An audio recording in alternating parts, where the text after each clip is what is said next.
right, so we've got this very interesting algebra problem. If j minus kx is equal to jk plus k, then solve for k in terms of j and x. First, let's figure out what this problem is asking us to do. So the question is asking us to solve for k in terms of j and x. In other words, isolate k.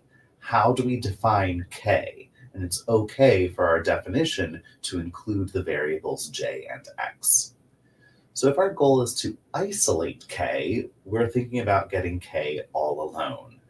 And we've got multiple terms that have a k in them. So the terms where we've got our k, we've got this negative kx, we've got this jk, and we've got this positive k. Let's see if we can group them all on one side of the equation. I've already got two k terms on the right side, so I might as well continue that and move this negative kx to the right side of my equation. So I'm adding kx to the right side as well. So I can add kx to both sides. I'm not changing the value of the equation. Negative kx plus kx cancels. That makes a zero pair into 0. So all that we have left on the left is j. Our equal sign comes down. And what do we have here on the right? Well, we've got a jk. We've got a k. And we've got a kx. These are not like terms, so we can't combine them. What we can do, though, is factor. I'm noticing that we've got three distinct terms. We've got a jk, a k, and a kx that all involve k. One thing I might also do is make a quick mental note that this k could be thought of as 1k. I'm going to factor the information that we have on the right. All of these three terms have a k in them, so I'm going to factor out that k. So factoring out a k, if I do jk divided by k, all that's left inside would be the j. The 1k, that leaves me with a positive 1.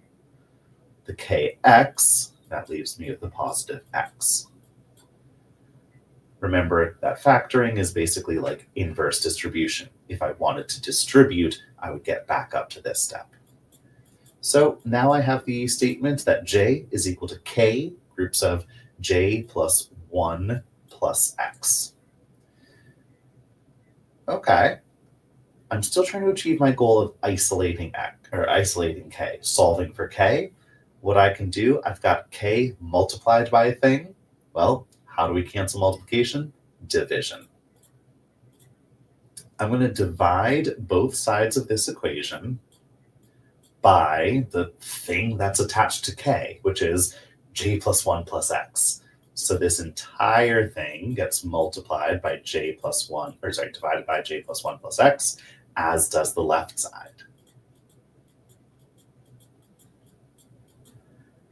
So by dividing k times j plus 1 plus x by j plus 1 plus x, these j plus 1 plus x's cancel into an invisible 1.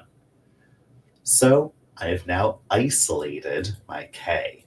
K is all alone on the right side of the equation. And on the left, we have this beautiful ratio, j over j plus 1 plus x. We have solved for k, in other words, we have isolated k, in terms of j and x. We have a definition for k that uses the variables j and x. K is equivalent to j over j plus 1 plus x. So to recap, some skills that you needed. You needed to be able to move some terms around in an algebraic equation. You needed to be able to factor some terms, and you needed to know what this vocabulary meant. Hopefully, this helps.